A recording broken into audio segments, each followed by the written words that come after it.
धर्म प्रेमी सज्जनों तथा आर्य बंधुओं, मैंने कल आप लोगों से निवेदन किया था। राजपाल जी को नमस्ते, अमित कुमार जी को भी नमस्ते। मैंने आप लोगों से कल निवेदन किया था कि आज सुबह 9 बजे मैं आप लोगों के साथ फेसबुक में जुड़ना चाहता हूं या आप लोगों का सानिध्य लेना चाहता हूं। उसी श्रृंखला में मैं समय से उपस्थित हो गया और मेरे पेज खोलते ही कई लोग मेरे साथ जुड़ गए हैं और कई लोगों ने नमस्ते लिखा। तो आज मैं विषय आप लोगों को बताया था कल लिख करके कि आज हमें पड़ताल करना है कि सही अर्थों में कुरान या बाइबिल, कुरान हो या बाइबिल हो, ये ईश्वरीय ज्ञान है अथवा नहीं।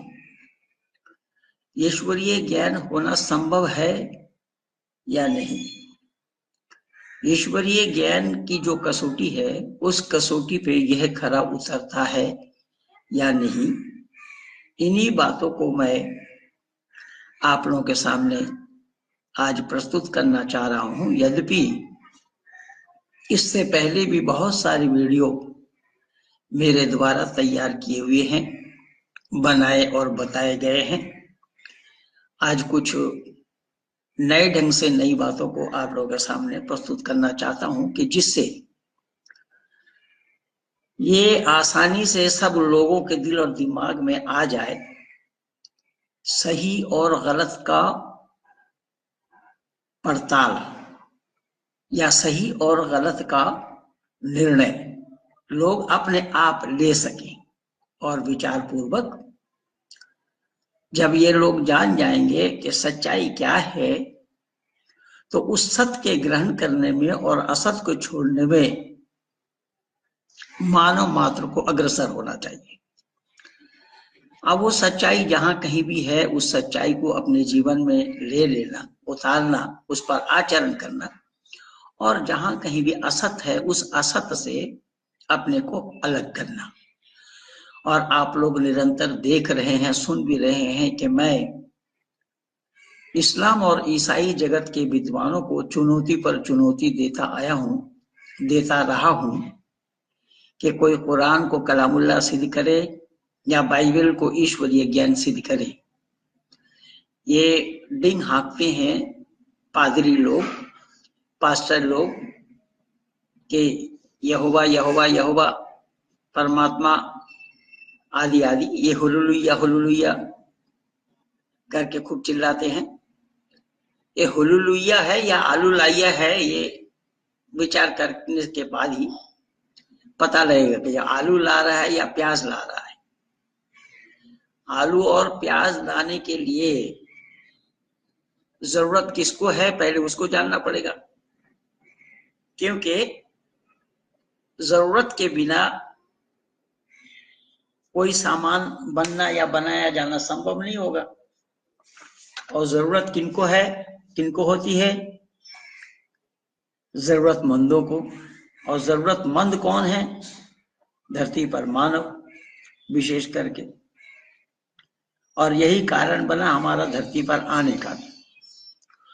तो आइए जरा हम पड़ताल करते हैं कि पादरी लोग सामने आने के लिए तैयार नहीं। कल आपने वो रात को वीडियो डाला, देखा होगा कि वो मित्रसा चक्षुषा सर्वाणि भूतानि समीक्षा महे, उस वेद मंत्र का गलत अर्थ बतला रहा है। वो कह रहा है कि इसमें मांस खाने की बात कही गई है। तो मैंने उनको कहा कि भाई ठीक है, अगर आपकी मान्यता यही है तो आप इसे लेकर के सामने आइए, उसी पर ही हम डिबेट करेंगे।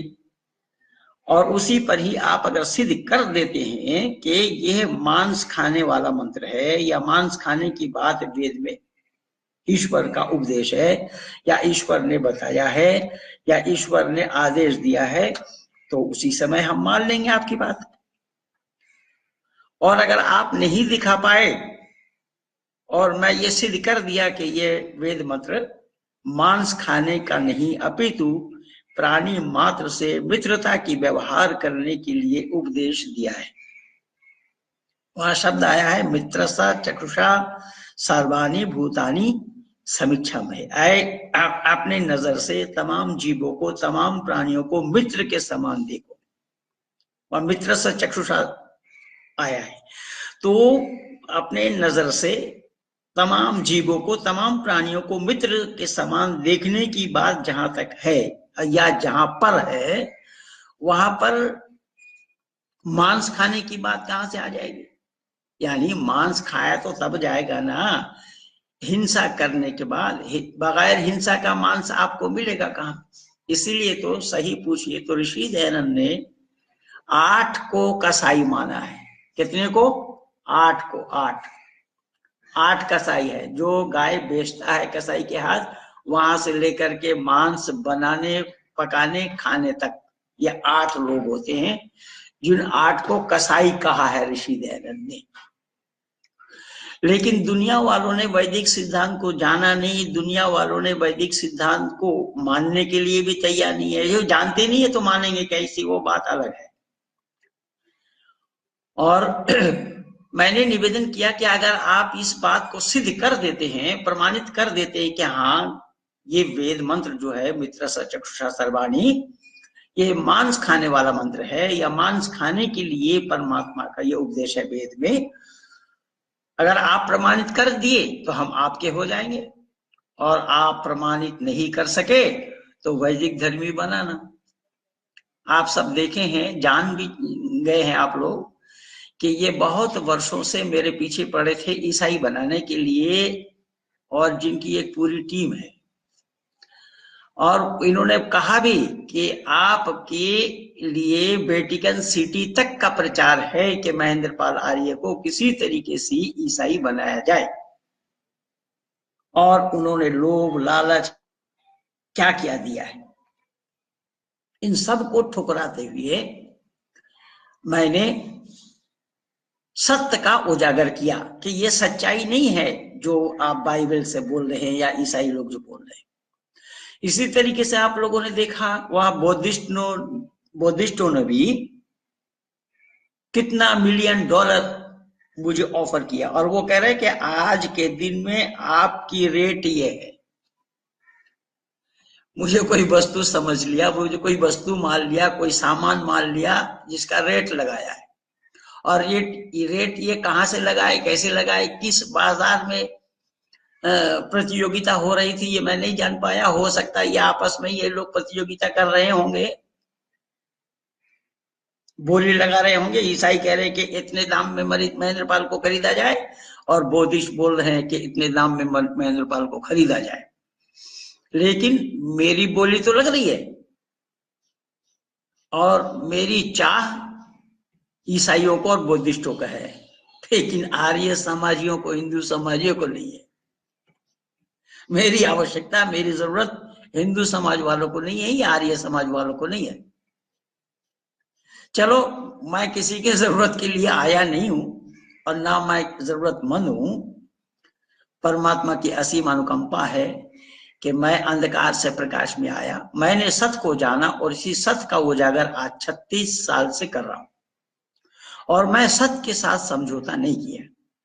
इसलिए मैं निवेदन कर रहा हूं कि भले ही दूसरे लोग मूल्यांकन कर रहे हों, लेकिन जिनके साथ मैं काम कर रहा हूं, जिस वैदिक संस्कृति के लिए काम कर रहा हूं, उन वैदिक संस्कृति के मानने वालों के पास कोई मूल्यांकन नहीं है, ना रहे। क्यों? कि यह सब मूर्ख लोग विद्वानों पर राज कर रहे हैं। विद्वानों पर शासन मूर्ख लोगों का ही हो रहा है। अभी मैं मध्य प्रदेश के थांदला में था, झाबुआ जिला में। वहां पर मैं आर्य समाज के अधिकारियों को कहा टेबल पे, बहुत सारे लोग थे, विद्वान जन भी थे। सोमदेव, आचार्य सोमदेव जी भी थे बंबई वाले, उनके सामने मैंने कहा कि आप मूर्ख लोग विद्वानों पर शासन चला रहे हैं। खैर कुछ करे, वो सब अपना काम कर रहे हैं, लेकिन मैं जो बात को लेकर के उपस्थित हुआ हूं वो ये है कि मैंने इस सच्चाई को अब तक दुनिया वालों के सामने प्रस्तुत किया कि एक ही सत्य है जिसका नाम है वेद। वैदिक संस्कृति, वैदिक परंपरा, वैदिक मर्यादा, ऋषि मुनियों की मर्यादा, ऋषि मुनियों की परंपरा, इसलिए हमें ऋषि संतान कहा गया है। और ऋषि संतान होने के कारण हमें ऋषियों के दिए गए उपदेश को, ऋषियों के बताए हुए रास्ते पे चलना चाहिए, यही शोभायमान है। तो मैं ये निवेदन कर रहा हूं कि ये ईसाई लोग जो बोल रहे हैं वेद के संदर्भ में, वो भी गलत प्रचार कर रहे हैं। या तो यूं कहिए कि हिंदुओं को तोड़ने के लिए, हिंदुओं को बर्बाद करने के लिए, हिंदुओं पर फूट डालने, हिंदुओं में फूट डालने के लिए ये सब षड्यंत्र इन लोगों का चल रहा है। किनका किनका? ईसाइयों का, बौद्धिस्टों का और मुसलमानों का भी। तो आइए मैं उसी पड़ताल में आज दो टुक आप लोगों के सामने रख रहा हूं। देखिए मेरे पास ये धर्मशास्त्र, यद्यपि इसके ऊपर कई बार मैं बोल चुका हूं, ये है धर्मशास्त्र ईसाइयों का। और इस ईसाइयों का धर्मशास्त्र मैं इसलिए आज आप लोगों के सामने दिखा रहा हूं कि कल गुजरात में एक लड़का, हिंदू ब्राह्मण परिवार का लड़का जो ईसाई बन गया है, तो उससे मेरी बात हुई डॉक्टर कुशल जी के माध्यम से। उससे मेरी बात हुई और उसको मैंने कुछ पॉइंट्स दिया है कि इन पॉइंट्स पर आप अपने पादरी, फादर, जो आपके जिनके सानिध्य में आप हैं, उनसे बात करिए। तो इसमें मैं आप लोगों को भी सुना देता हूं इसके उत्पत्ति विषय को। ये उत्पत्ति में क्या बोल रहा है देखिएगा। इसको यहोवा कह रहे हैं, इसको हुलुलुया बोल रहे हैं या आलूलुया बोल रहे हैं, इसको परमेश्वर कह रहे हैं, इसको गॉड कह रहे हैं। लेकिन कितनी अज्ञानता भरी बात, या गॉड कितना अज्ञान है, इसकी जांच पड़ताल आप पहले ले ले, फिर आ रहा हूं कुरान पर। इसमें दर्शाया है कि आदि सृष्टि आदि में परमेश्वर ने आकाश और पृथ्वी की सृष्टि की। आदि में, किसके आदि में? आदि कहां से आया, कैसे जाना परमेश्वर आदि है ये? उससे पहले क्या कुछ नहीं था? पर वेद का कहना है सूर्य चंद्रमा सौधाता यथा पूर्वम कल्पया, वो पहले भी था, अब भी है और आगे भी रहेगा। यानी जिसको हम शुरुआत कह रहे हैं उसकी शुरुआत नहीं है। ग्लोब को आप घुमाएंगे तो वो घूमता ही रहेगा, कहीं से भी उसकी शुरुआत आप नहीं पाएंगे। यानी इससे पहले धरती थी, दुनिया थी, इससे पहले सृष्टि की रचना थी और सृष्टि की स्थिति रही और प्रलय भी है। तो प्रलय के बाद सृष्टि और सृष्टि के बाद प्रलय। जैसा रात के बाद दिन, दिन के बाद रात, जैसा जन्म के बाद मृत्यु और मृत्यु के बाद जन्म। शरीर में आत्मा रहने का नाम है जन्म और आत्मा निकल जाने का नाम है मृत्यु। लेकिन यहाँ परमेश्वर क्या कह रहे हैं देखिए, आदि में परमेश्वर ने आकाश और पृथ्वी की सृष्टि की। किस चीज से बनाई गई ये भी नहीं मालूम, बाइबल के गॉड को नहीं पता। और पृथ्वी बेडौल और सुनसान पड़ी थी, पृथ्वी में कोई हलचल नहीं थी, पृथ्वी बेडौल और सुनसान पड़ी थी। वहां देखने वाले कौन थे? कौन देख रहे थे इन दृश्य को? परमेश्वर अकेले।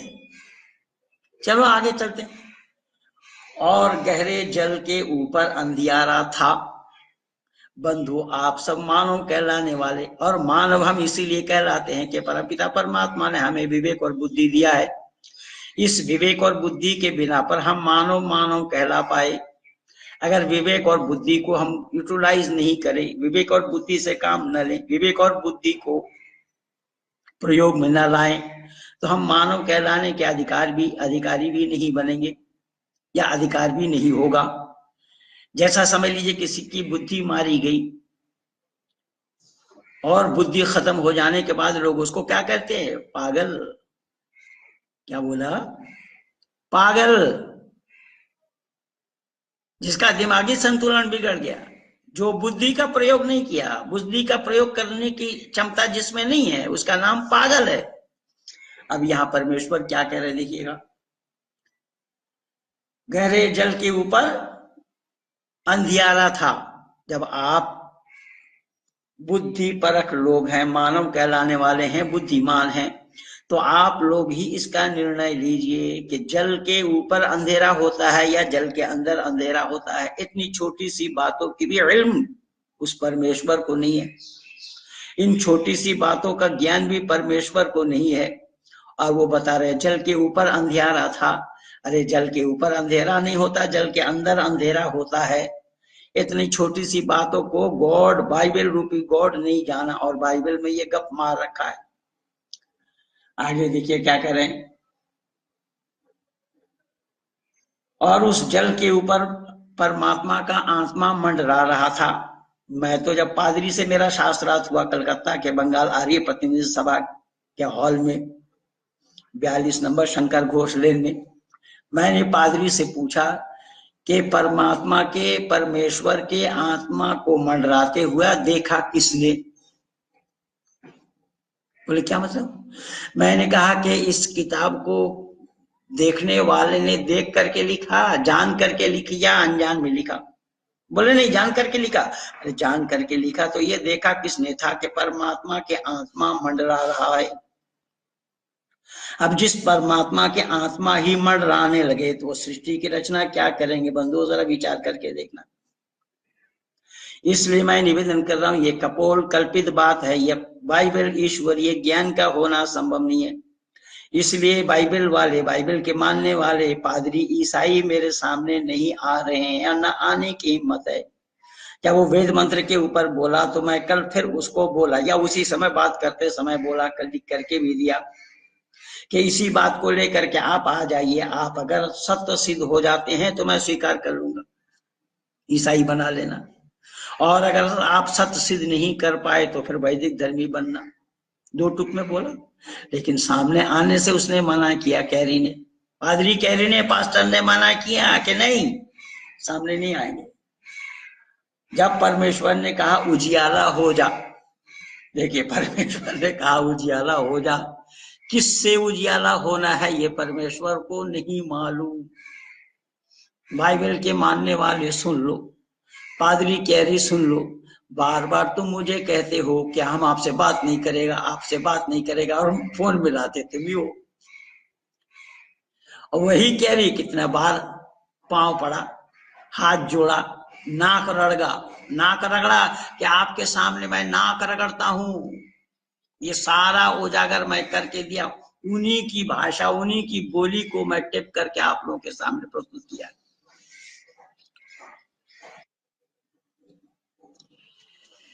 मेरा सिस्टम गड़बड़ाने के कारण ये सारा हुआ है मामला। खैर मैं दोबारा जुड़ गया हूं आप लोगों से, और मैं ये निवेदन कर रहा हूं कि कुरान और बाइबल को, जिसे आज दुनिया के लोग ईश्वरीय ज्ञान मान रहे हैं, कि सही अर्थों में ये ईश्वरीय ज्ञान का होना संभव है या नहीं है। तो इस ईश्वरीय ज्ञान में जो कि बाइबल की उत्पत्ति विषय में परमेश्वर ने जो बोला है वो मैं आप लोगों को सुनाया। परमेश्वर ने क्या कहा कि आदि में परमेश्वर ने आकाश और पृथ्वी की सृष्टि की। किस चीज से सृष्टि की गई उसका खुलासा नहीं है, और ना बाइबल वाला जानता है, ना ईसाई जानता है, ना गॉड जानता है, ना यहोवा जानता है, ना इन हालेलुया को पता है कि सृष्टि रचना का क्रम क्या है, सृष्टि रचना किस चीज से होती है, कैसे कैसे बनाए जाती है, किस चीज से बनाई जाती है, उसका रॉ मटेरियल क्या है, वो सामान पहले था या नहीं, वो सामान का बनाने वाला, यानी तीन चीज को सामने रखे बिना नहीं कर पाएंगे। इसलिए त्रैतवाद वेद में आया है, ईश्वर, प्रकृति और जीव, ये तीनों के बगैर कोई सामान का बनाया जाना संभव नहीं। लेकिन यहाँ परमेश्वर ने क्या बताया, और पृथ्वी बेडोल और सुनसान पड़ी थी। पृथ्वी बेडोल और सुनसान पड़ी थी। जब पृथ्वी ने बनाया, आकाश और पृथ्वी को परमेश्वर ने बनाया, तो फिर बेडोल और सुनसान पड़ी थी का क्या मतलब है? क्या जब बनाया गया उसमें हलचल नहीं थी, स्पंदन नहीं था, फिर बेडोल पड़ी थी। और गहरे जल के ऊपर अंधियारा था। अब जल के ऊपर अंधेरा कैसे रहेगा? जल के ऊपर प्रकाश होगा, जल के अंदर अंधेरा होगा। इतनी सी छोटी सी बातों को भी बाइबल का यहोवा नहीं जानता, गॉड नहीं जानता, और ना ईसाई लोगों को पता है। ये बता रहे हैं कि जल के ऊपर अंधियारा था और परमेश्वर का आत्मा जल के ऊपर मंडरा रहा था। अब परमात्मा का आत्मा ही मंडराने लगा। मंडराने का मतलब क्या है? विचलित होना। जब परमेश्वर का ही आत्मा विचलित हो तो ये परमेश्वर का आत्मा माना, इसका मतलब ये हुआ कि परमेश्वर कोई एक व्यक्ति विशेष का ही नाम है। किसी एक व्यक्ति का नाम परमेश्वर है जिसकी आत्मा है। तो वो मंडरा रहा था, विचलित हो रहा था, छटपटा रहा था, करवटें ले रही थी आदि आदि। तो इन सब चीजों को लिखना कैसे संभव हुआ बिना देखे? अब परमेश्वर ने कहा उजियाला हो जा। परमेश्वर ने उजियाला हो जाने के लिए किसको कहा? किसको बोला कि उजियाला हो जा? इसका मतलब जब वह पहले ही बता दिया कि परमेश्वर ने आकाश और पृथ्वी को बनाई, तो जब आकाश और पृथ्वी को सृष्टि की तो उस समय उजियाला नहीं था, अंधेरा था। तो अंधेरे में किसी चीज का बनाया जाना क्यों और कैसा संभव होगा? है बाइबल वालों के पास जवाब? तो आओ, सामने आओ। और आप सब लोग देख ही रहे हैं, सुन रहे हैं रोजाना। कोई पादरी मेरे सामने आने के लिए हिम्मत नहीं जुटा पा रहे। कोई ईसाई विद्वान मेरे सामने आने के लिए हिम्मत नहीं जुटा पा रहे हैं। और जो अहमद दीदाद जो ईसाइयों को जवाब दिया है, उस अहमद दीदाद को भी मैं जवाब दिया हूं। 2 वीडियो वहां भी लगा हुआ है।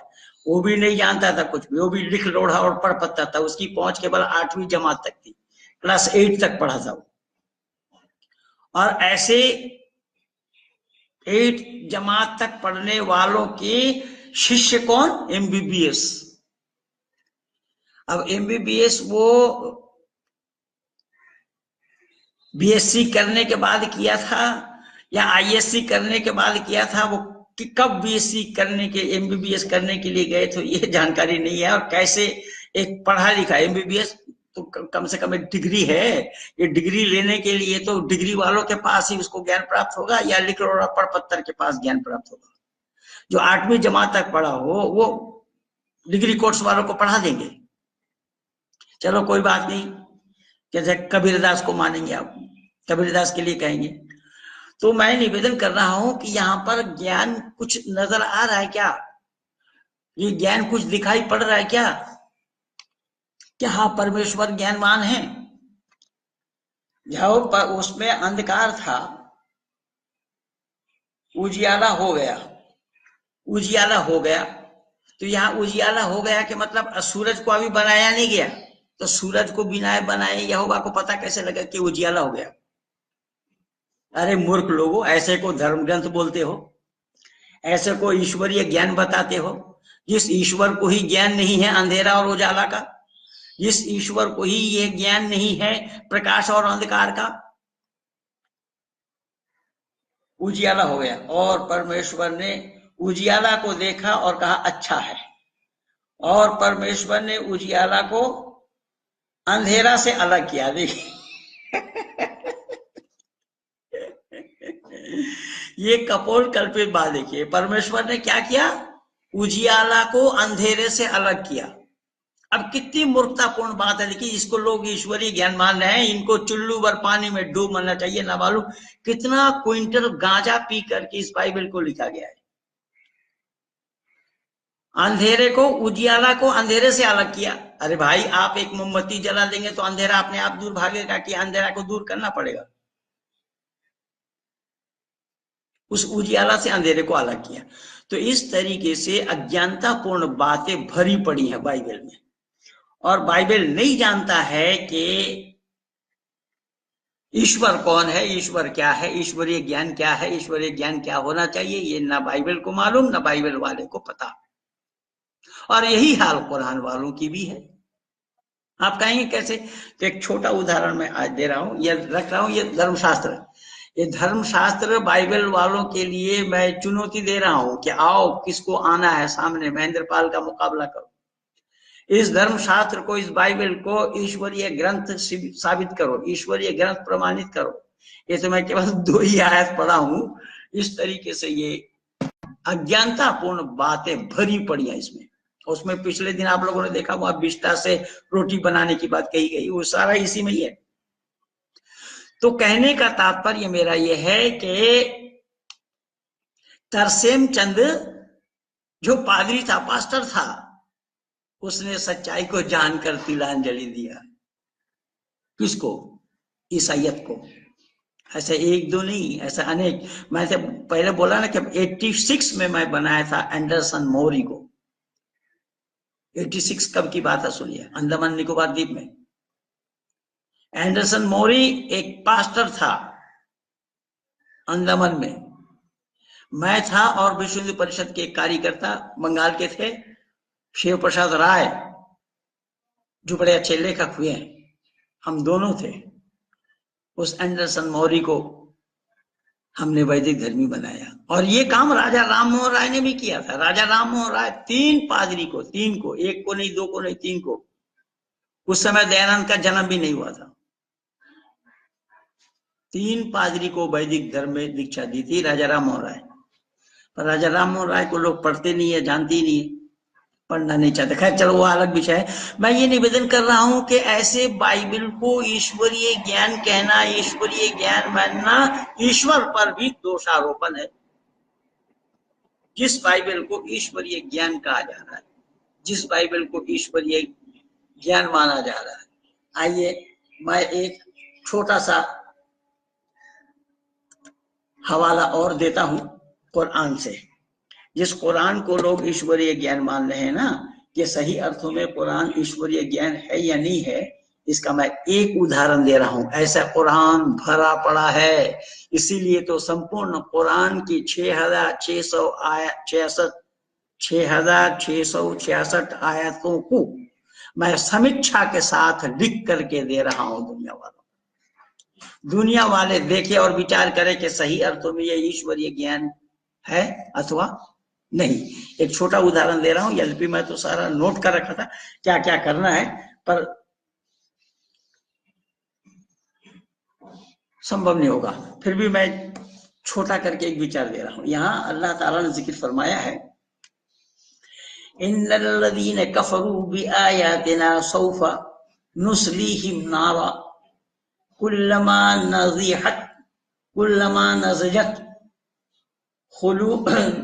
नज़जत जुलूदुहुम बद्दलनाहुम जुलूदन गैरहा लियज़ूकुल अज़ाब इन्नल्लाहा काना अज़ीज़न हकीमा वल्लज़ीना आमनू व आमिलुस स्वालिहाति सनुदखिलुहुम जन्नातिन तजरी मिन तहतिहल अनहार खालिदीना फीहा अबदा लहुम फीहा अज़वाजुम मुतहहरतुम व नुदखिलुहुम ज़िल्लन ज़लीला। बंदो सुनना जरा गौर से। ये आयत मैंने आप लोगों को सुनाया सूरह निसा आयत नंबर 56 और 57 का, 56 एंड 57 का। सूरह निसा सूरह नंबर 4 आयत नंबर 56 एंड 57। यहाँ क्या बोला देखिएगा जरा। जिन लोगों ने हमारी आयतों से कुफ्र किया उन्हें हम यकीनन आग में डाल देंगे। अल्लाह ताला क्या फरमा रहे हैं कि जिन लोगों ने हमारी आयतों के साथ कुफ्र किया, यानी कुरान को जो लोगों ने नहीं माना, उन्हें अल्लाह क्या करेंगे कि आग में, यकीनन, निश्चय ही आग में डाल देंगे जब उनकी खालें पक जाएंगी। शब्द पर ध्यान देना, ये कुरान कलामुल्लाह है या नहीं, इसका पड़ताल दे रहा हूं मैं। कुरान का कलामुल्लाह होना संभव है या नहीं, इसका प्रमाण दे रहा हूं मैं। उनके खाल पक जाएंगे, यानी खाले पक जाएंगे। किनके खाले पक जाएंगे? खाला माने मौसी मत समझना, खाल माने यहां चमड़ा है। पक जाएंगे कहां, किसमें? आग में डालने से। पर ये अकल नाम की कोई चीज ना अल्लाह के पास है ना अल्लाह के बंदों के पास है। अरे आग में जिनको डाला जाएगा केवल खाल ही पकेंगे या पूरा शरीर जलेगा? वो सैनिक स्ट्राइक करने वालों, जो ये स्ट्राइक सैनिक स्ट्राइक इसका यो मुफ्ती यासिर है, मैं तो बोला ना कि ये सिर हो चाहे वो सिर हो। ये बकवास कर रहा है इब्राहिम, ये बकवास कर रहा है इमरान ब्रदर। आओ जितने भी हैं सब आओ, गोल बंदी होकर के आओ, और मैं दावा के साथ कह रहा हूं कि इसको सिद्ध करके दिखाओ। आदमी को इंसान को आग में डाला जाएगा तो केवल खाल ही पकेंगे? मूर्ख लोगों, पूरा शरीर जलेगा। अब देखिए फिर क्या बोल रहे हैं अल्लाह, पक जाएंगे, हम उनके सिवा और खाले बदल देंगे। अब देखिए अल्लाह का तमाशा, ये ज्ञानवान है अल्लाह, जैसा बाइबल है वैसा ही कुरान है। अगर अग्नि में डाला गया तो अग्नि में डालने से जो केवल शरीर के चमड़े जल जाएंगे और फिर उसमें चमड़ी चढ़ाए जाएंगे।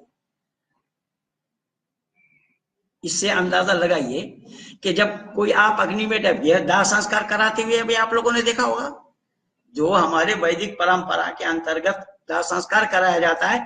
और वैदिक परंपरा के अंतर्गत दाह संस्कार क्या कराया जाएगा? चीन में भी मुसलमानों को जलाना ही पड़ता है। सुन लो कान खोलकर। और कोई मुसलमान चिल्पो नहीं कर रहा है, कोई मुसलमान जुबान खोल नहीं कर रहा है, नानी मर जाएगी इनकी।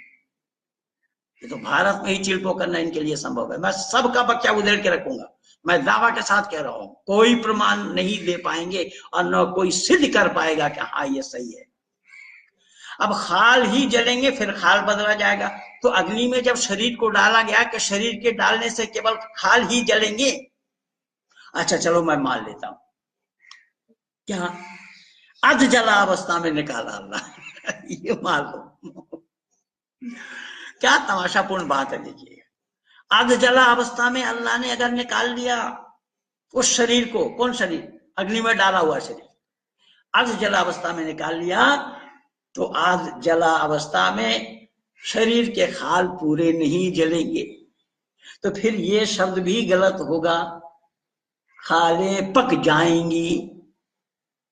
कहां पकी, कब पकी? आगे देखिए क्या हो, खाले बदल देंगे ताकि अजाब चिखते रहें, अजाब चिखते रहें, उसका जायका लेते रहें, सजा, उन सजा को महसूस करते रहें, एहसास करते रहे आदि आदि। यकीनन अल्लाह ताला गालिब हिकमत वाला है, और जो लोग ईमान ले आए और साइस्ता अमल किया, हम अन करीब उन्हें इन जन्नतियों में ले जाएंगे। और अल्लाह ताला क्या फरमाते हैं कि हमारी बातों पे जिन्होंने अमल किया, जो लोग कुरान को माने, अल्लाह को माने, इस्लाम को माने, पैगंबरों को माने, और अल्लाह को क्या मानेंगे? वहां मोहम्मद को माने बिना, मोहम्मद को पाए बिना। इसके अगले आयत में आएगा, वो भी अगली आयत में वो भी आएगा कि मोहम्मद को पाए बिना कोई अल्लाह को नहीं पा सकता। अब ये सब पाने के बाद उनको क्या करेंगे अल्लाह? वअमिल स्वालिहात सनदखिलहुम जन्नातिन तजरी मिन तहतिहल अनहार, उसको जन्नत में दाखिल कराया जाता जिसके नीचे नहरें जारी हैं, खालिदीन फीहा अबदा, और वो हमेशा के लिए वहीं रहेंगे। लहुम फीहा अज़वाजुम मुतहहरा, क्या कमाल है। ये पाकिस्तानी आलिमों ने भी बोल रखा है, अरे ये दुनिया की चिरकुट महिलाओं पर मरते हो, वो तो खूबसूरत हो, 70 जोड़ी कपड़े पहने, उससे भी, उसके अंदर से भी उसका गूदा दिखाई देगा। ये पाकिस्तानी आलिम कह रहे हैं 70 जोड़ी कपड़ा पहनने के बाद भी शरीर तन उसमें दिखाई देंगे। अब बेशर्मी नाम की कोई चीज है या नहीं? बंधु जरा विचार कर देना, इसको ईश्वरीय ज्ञान कह रहे हैं। तो अज़वाजुम, वहां यहाँ शब्द आया है लहुम फीहा अज़वाजुम मुतहहिरा, मुतहहिरा माने साफ सुथरी, पाक, पाक साफ। तो साफ सुथरी महिलाएं उनको प्राप्त कराए जाएंगे जन्नत में। कहा? जन्नत में। किनको? जो लोग ईमान ले आए, जो लोग इस्लाम स्वीकार किए, जो लोग अल्लाह को माना, जिन लोगों ने रसूल को माना, पैगंबरों को माना, जिब्राइल मिकाइल नामी फरिश्ता को माना, कयामत के दिन को माना, अच्छे बुरे का किस्मत अल्लाह ने बनाया उसे माना, जन्नत और जहन्नुम में जाना है इसको माना, उन सब लोगों को वो ईमान लाने वाले हैं। इसलिए ईमान के दायरे में यही सब आया है। आमन्तु बिल्लाहि व मलाइकतिही व कुतुबिही व रुसुलिही वल यौमिल आखिर वल क़द्र खैरिही व शर्रिही मिनल्लाहि तआला वल बअस बअदल मौत। ईमान लाता मैं अल्लाह पर, फरिश्तों पर और उनकी किताबों पर और उनके रसूलों पर और आखिरत के दिन पर। अच्छे बुरे का किस्मत को अल्लाह ने बनाया। भाई अच्छे बुरे का किस्मत अगर अल्लाह ने बनाया तो फिर बुरे किस्मत के लिए सजा भुगतना क्यों पड़ेगा? अब मैं बोल रहा हूं यहाँ अल्लाह के पास नाम ज्ञान नाम की कोई चीज नहीं, अल्लाह जानते नहीं है कि ज्ञान होता है क्या। इसके अगले आयत में आप देखेंगे तो आप और हैरान होंगे। वहां पर लेन देन की बात आई है, अमानत की बात आई है कि एक दूसरे के पास। चलिए इसको खत्म करते पहले। तो उसको अल्लाह ताला क्या करेंगे, जन्नत में दाखिल करेंगे और हम उन्हें घनी छांव और पूरी राहत में ले जाएंगे। घनी छांव में ले जाएंगे। तो घनी छांव में ले जाएंगे किनको? उन जन्नतियों को जिनको साफ सुथरी महिलाएं भी मुहैया कराएंगे अल्लाह ताला। मुहैया साफ सुथरी औरतों को कराएंगे। इसका मतलब किनको औरत मुहैया कराया जा रहा है? किनको अल्लाह ताला औरत मुहैया करा रहे हैं? मर्दों को। समझिए धीर मस्तिष्क के बात को कि महिला किनको मुहैया कराएंगे अल्लाह? मर्दों को। तो क्या जन्नत में कुछ औरतें भी जाएंगी? ऐ अल्लाह के बंदे बताओ तो सही। और कोई जाए या ना जाए, फातिमा तो जाएगी जो हजरत मोहम्मद की बेटी थी। खदीजा तो जाएगी जो सबसे पहले इस्लाम कबूल करने वाले थी और सारा संपत्ति मोहम्मद को दे गए, ये जन्नत में जाएंगी। तो यहां तो साफ सुथरी औरत को उपलब्ध कराया गया। उन औरतों को कोई यूसुफ जैसा हुस्न रखने वाला भी दिया जाएगा कि नहीं? है क्या जवाब इस्लाम वालों के पास? इस्लाम वाले जानते भी हैं इसका जवाब क्या होना चाहिए। इसलिए मैं निवेदन कर रहा हूं, इस बाइबल और कुरान को ईश्वरीय ज्ञान कहना ईश्वर पर भी धब्बा लगाना है। इसमें मैं और क्या बता रहा हूं, देखिए इसमें इब्न कसीर में लिखा है कि जहन्नुम के अजाब और जन्नत की राहतों का तज़किरा है। किसमें? इस 56 और 57 नंबर आयत में सूरह निसा की। अल्लाह ताला की आयतों के न मानने और रसूलों से लोगों को बरपुश्ता करने वालों की सजा और उनके बद अंजाम का जिक्र हो रहा है। यानी जो रसूल को नहीं माने, नबी को नहीं माने और अल्लाह के हुक्म इन आयतों को ना माने, वो उनकी बद इंतजामी का जो ऐसे ही न माने अस्वीकार करने वाले हैं, उनकी ये चर्चा हो रही है कि उन्हें इस आग में धकेला जाएगा। आग में धकेला जाएगा जो उन्हें चारों तरफ से घेर ले और उनके रोंगटे को सुलगा देगा। उनके रोंगटे को सुलगा देगा। ये तुम्हारे लिए तो मैं पहले ही बोला था कि केवल खाल नहीं जानेंगे, रोंगटे को सुलगा देगा, पूरा शरीर जल जाएगा। और यही नहीं बल्कि यह अजाब दायमी हुआ। एक चमड़ा जल गया। देखिए यहाँ तफसीर इब्न कसीर में क्या लिखा, एक चमड़ा जल गया तो दूसरा बदल दिया गया जो सफेद कागज की मसल होगा। हंसी छूट रही है मुझे। चमड़ा जल गया, चमड़ा बदल दिया गया। और चमड़ा कैसा हुआ? जैसा सफेद कागज जैसा। तो पूरा शरीर नहीं जल रहा है उस आग में जाने से। पूरा जहन्नुम के आग में जाने से पूरा शरीर नहीं जलेगा, आना जलने वाला है।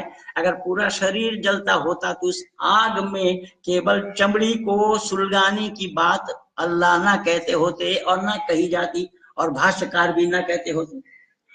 एक एक काफिर की 100-100 खालें, देखिए एक एक काफिर के 100-100 खालें होंगी, हर हर खाल पर किस्म किस्म के अलहिदा अलहिदा अजाब होते होंगे।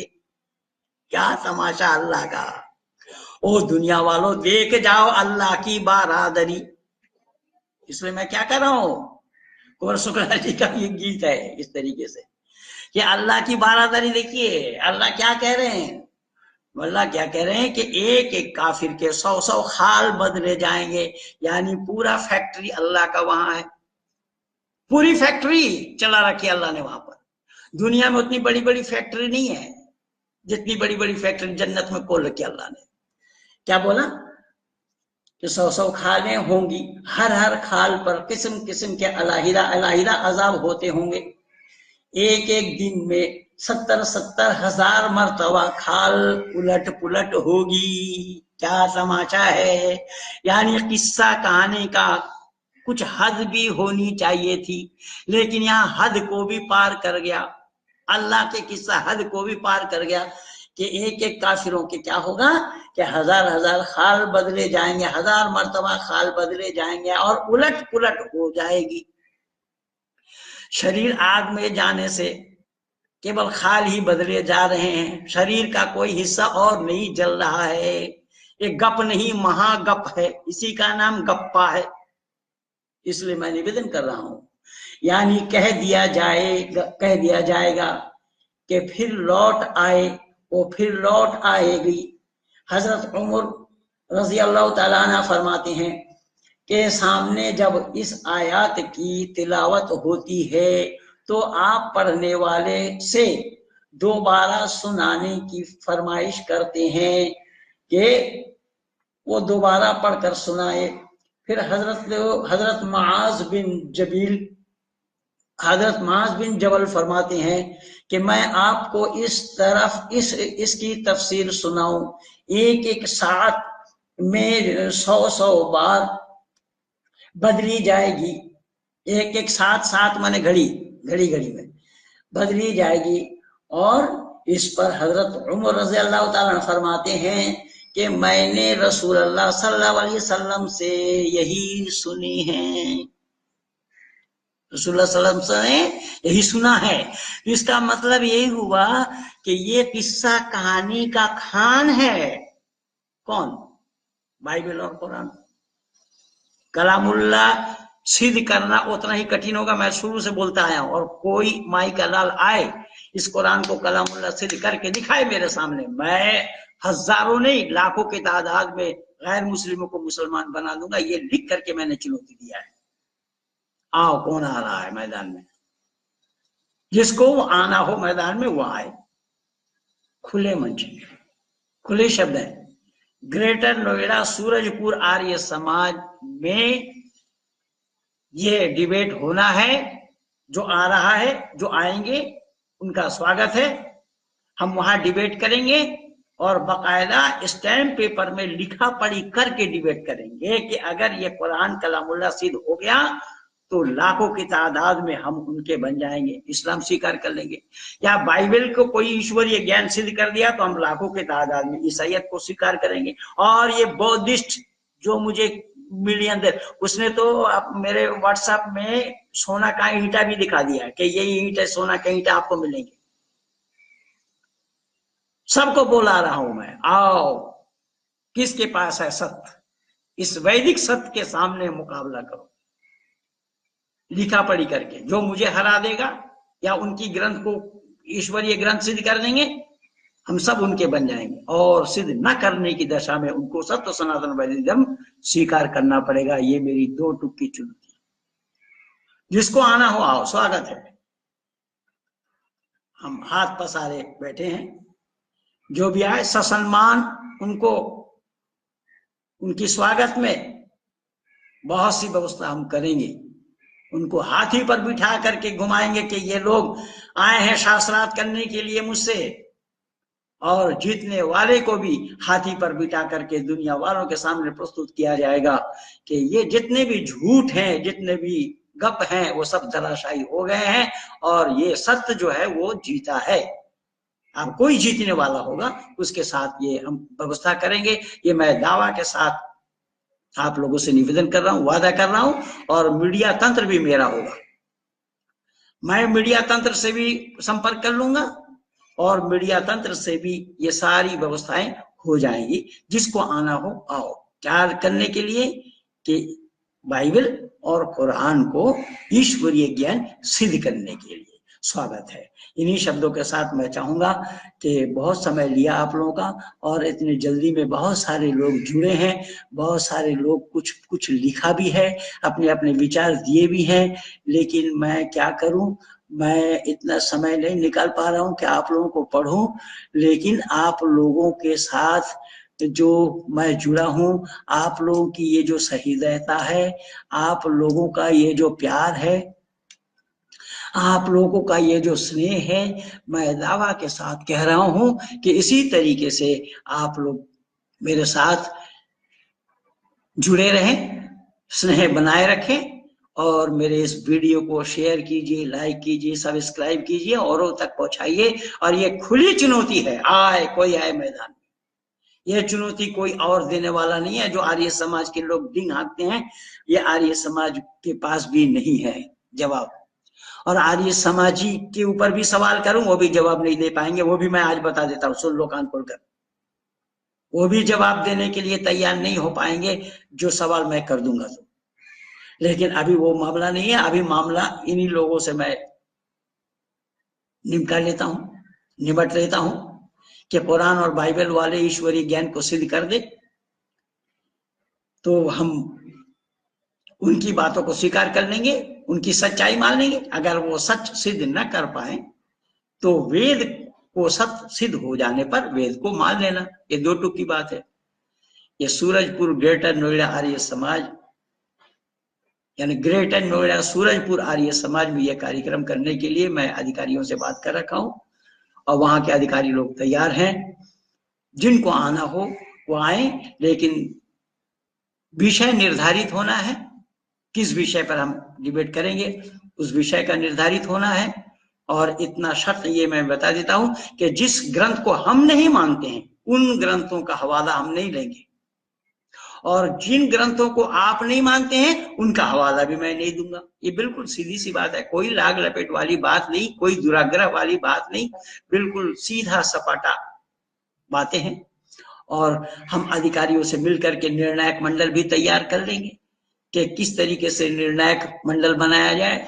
ये सब बातें होंगी, लेकिन 3 दिन पहले स्टैम्प पेपर में लिखा पढ़ी होना चाहिए। लिखा पढ़ी करने के लिए स्वागत कर रहा हूं मैं। 30 हजारी कोर्ट में के 154 नंबर चैम्बर में आप उपस्थित हो जाएं। वहां पर सारी व्यवस्था हमारी होगी। दोनों पक्ष के ओर से, दोनों पक्ष के सहमति से कागज तैयार होना है। उस कागज को तैयार करके हम उस पर डिबेट करने के लिए अग्रसर होंगे। ये मैं 2 टूक में आज आप लोगों को स्पष्ट साफ शब्दों में बता दिया हूं। जिनको आना है आए, स्वागत है। अब कोई सैनिक स्ट्राइक करे या सैनिकों के बाप का स्ट्राइक करे, ये बकवास किए जा रहे हैं। अभी वो वीडियो भी लग जाएगा, अभी कल परसों में वो वीडियो भी लग जाएगा। एक ने कहा कि सब अल्लाह की मर्जी है, इंशाअल्लाह अल्लाह ने चाहा तो हम आपके साथ डिबेट करेंगे। उसने पहले बोला कि 10,000 आदमी। भाई 10,000 आदमी तुझे क्यों चाहिए? अगर हम 10 आदमी को अंधकार से प्रकाश में ले आते हैं तो क्या विरोध है? 10 आदमी को ही अगर अंधकार से प्रकाश में लाते हैं तो क्या दुनिया का भला नहीं हो सकता?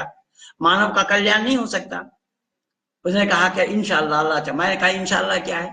बोला अल्लाह ने चाहा तो। मैंने कहा अल्लाह चाहे तब होगा? बोले हाँ।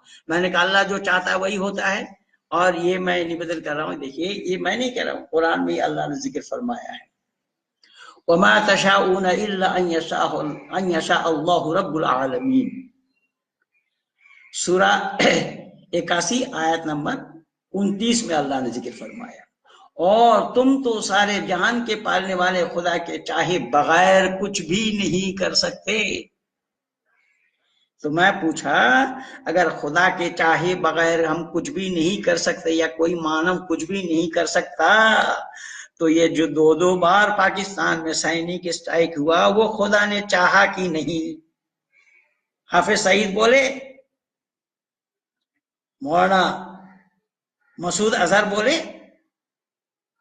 या जितने भी लाना मौलाना जितने भी हैं, कोई आए किसको लाना हो ले आए हवाला।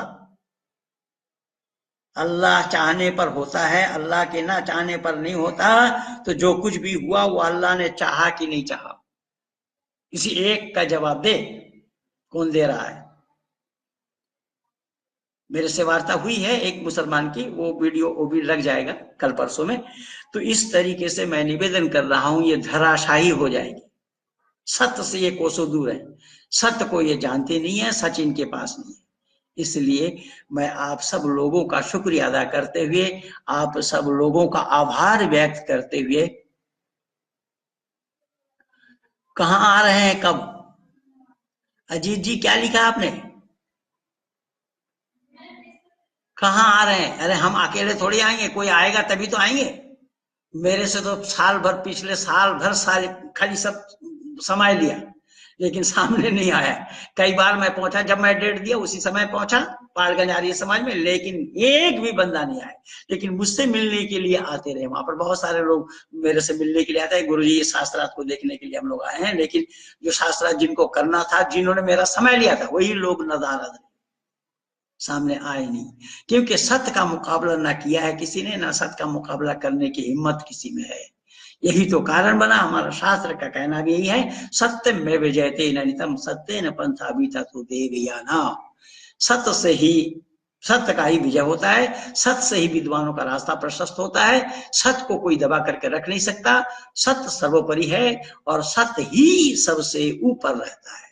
यानी सच वही है जो सर पर चढ़कर बोले, इसीलिए लोकाचार में लोग कहते हैं। तो ये मैं छोटा छोटा 2-3 हवाला कुरान और बाइबल के लिए आप लोग के सामने प्रस्तुत किया हूं। आप लोग इसे ज्यादा से ज्यादा सुनिए, औरों को भी सुनाइए, सब्सक्राइब कीजिए, लाइक कीजिए, शेयर कीजिए, इस वीडियो को ज्यादा से ज्यादा लोगों तक पहुंचाइए। इन्हीं शब्दों के साथ मैं अपने वाणी को यहीं पर विराम दे रहा हूं। आप सब लोगों को धन्यवाद देते हुए, आप सब लोगों का अभिवादन करते हुए, आप सब लोग जो इतने जल्दी में मेरे साथ जुड़े हैं, आप सब के सब शुक्रगुजार हैं। आपका मैं शुक्रिया अदा करता हूं। आपके साथ आप सब लोगों का मैं आभार व्यक्त करता हूं और मरते दम तक करता ही रहूंगा। ये संपर्क हमारे और आपके बिल्कुल बनी रहनी चाहिए। यही 2 टुक में आप लोगों से मैं जो बताना था वो बताया। इन्हीं शब्दों के साथ वाणी को यहीं पर विराम दे रहा हूं। धन्यवाद।